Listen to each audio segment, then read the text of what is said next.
আজকে এমন দুটি টোটকা আপনাদের সঙ্গে শেয়ার করব, যার মাধ্যমে আপনি আপনার যত পুরাতন অ্যালার্জি, চুলকানি, খোস, পাছরা, একজিমা, দাউদ যে কোনো ধরনের চর্মরোগ মাত্র 7 দিনেই সেরে তুলতে পারবেন। আর এই টোটকা দুটি এতই সাধারণ যে আপনার আশেপাশে সবসময় এই উপাদানগুলো আপনি পেয়ে যাবেন। তাই ভিডিওটি 1 সেকেন্ড স্কিপ না করে একেবারেই শেষ পর্যন্ত দেখবেন। আজকের ভিডিওটা যদি আপনি শেষ পর্যন্ত দেখেন, তাহলে এই টোটকা ব্যবহার করে আপনি আপনার যত পুরাতনই হোক, আপনার স্কিন ডিজিজ যা আছে সব সমস্যার সমাধান করতে পারবেন। আর আপনি যদি আমার চ্যানেলে নতুন হয়ে থাকেন, তাহলে অবশ্যই চ্যানেলটি সাবস্ক্রাইব করে বেল বাটন বাজিয়ে নোটিফিকেশন অল করে দেবেন এবং ভিডিওটা শেষ পর্যন্ত দেখবেন স্কিপ না করে। তাহলে চলুন শুরু করি। প্রথমে আসুন জেনে নেই যে আসলেই স্কিন ডিজিজ, আপনি অ্যালার্জি বলেন, চুলকানি বলেন, খোস, পাছরা, দাউদ বলেন, এগুলো কেন হয়? আসলে অ্যালার্জিজনিত স্কিন ডিজিজ কিছুটা ফাঙ্গাসের কারণে হয় এবং কিছুটা ব্লাড দূষিত হওয়ার কারণে হয়ে থাকে।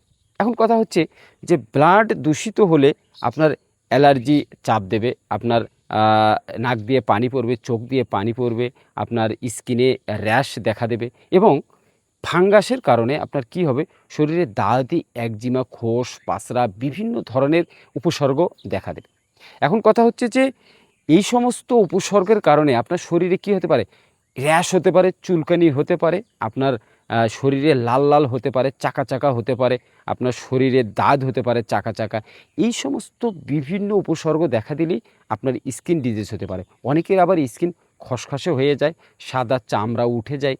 এক কথায় অ্যালার্জি, খোস, পাছরা, চুলকানি, দাঁত, একজিমা বিভিন্ন ধরনের হয়ে থাকে। আর আপনি এই সমস্ত সমস্যা থেকে বাঁচতে হলে খুব সিম্পল দুটি টোটকা, সেটি হচ্ছে যে লেবুর রস দিয়ে কালোজিরা এবং শিশু গাছের পাতা। এখন এই সামান্য দুটি টোটকা, একটি হচ্ছে লেবুর রস দিয়ে কালোজিরা এবং আরেকটি হচ্ছে শিশু গাছের পাতা। এই দুটি টোটকা আপনি কীভাবে ব্যবহার করবেন, আসলে এই দুটি টোটকা কিভাবে কাজ করে দেখেন। আপনি লেবু দিয়ে কালোজিরা কিভাবে ব্যবহার করবেন, একটা লেবুর রস চিপে নেবেন। চিপে নিয়ে আপনি একটা লেবুর রস চিপে নেওয়ার পরে ওই রসে কি পরিমাণ কালোজিরা মিশ করলে সমান হবে, সেই পরিমাণ কালোজিরা আপনি কি করবেন, গুঁড়ো করে নেবেন, মিহি করে গুঁড়ো করে নেবেন। নিয়ে সেই গুঁড়ো এবং লেবুর রস এক জায়গায় মিশাবেন। মিশিয়ে আপনার যেখানে যেখানে আক্রান্ত স্থান, অর্থাৎ আপনার শরীরের যেখানে যেখানে সেই র্যাশগুলো, যদি সম্পূর্ণ শরীর থাকে, আপনি সম্পূর্ণ শরীরেই সেই রস এবং কালোজিরার গুঁড়ো মিশানো যে মিশ্রণটি পাবেন, এটি আপনি দিয়ে দেবেন। এটি কিভাবে, কখন দেবেন দেখেন। এটি দেওয়ার পরে 1 থেকে 1.5 ঘন্টা আপনি এটি গায়ে দিয়ে রেখে দিবেন। দেওয়ার পরে আপনি সাধারণ পানি দিয়ে গোসল করে বা সাধারণ পানি দিয়ে ধুয়ে ফেলে দেবেন। এখন আসেন শিশু গাছের পাতা কিভাবে খাবেন। দেখেন, শিশু গাছের পাতায় এমন কিছু উপাদান আছে যা আপনার শরীরের দীর্ঘদিনের খোস, পাছরা, অ্যালার্জি দূর করতে অত্যন্ত কার্যকরী। আপনি এই শিশু গাছের পাতা উঠাইয়া 10 থেকে 15টি পাতা নিয়ে সেই পাতাটা সুন্দর করে ধুয়ে রস তৈরি করে সেই রস আপনি সকালে এবং রাতে 1 থেকে 2 চামচ করে বয়স ভিত্তিতে 1 থেকে 2 চামচ করে খেতে পারেন।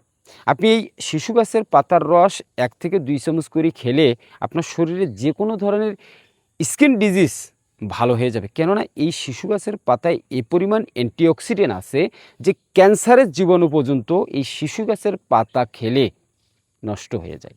তাই এই দুটি সামান্য টোটকা ব্যবহার করে আপনার শরীরে যদি 50 বছর, 100 বছরের পুরাতন দাঁত, একজিমা, খোস, পাছরা, চুলকানি থেকে থাকে, তা ভালো হয়ে যাবে। আজকের ভিডিওটা আপনার কেমন লাগলো? এই টোটকা দুটি আপনি কি এর আগে জানতেন না জানতেন না? যদি এই টোটকা দুটি আপনার কাছে নতুন হয়ে থাকে, তাহলে অবশ্যই ভিডিওতে কমেন্ট করে জানাবেন, একটা লাইক দেবেন এবং ভিডিওটা শেয়ার করে দেবেন এবং পরবর্তী ভিডিওর জন্য চ্যানেলটি সাবস্ক্রাইব করে পাশে থাকবেন। দেখা হবে পরবর্তীতে নতুন কোনো বিষয়ে, নতুন কোনো ভিডিও নিয়ে, নতুন কোনো টপিকে। ততক্ষণ পর্যন্ত সুস্থ থাকুন, ভালো থাকুন, আমাদের চ্যানেলটির সঙ্গে থাকুন। ধন্যবাদ।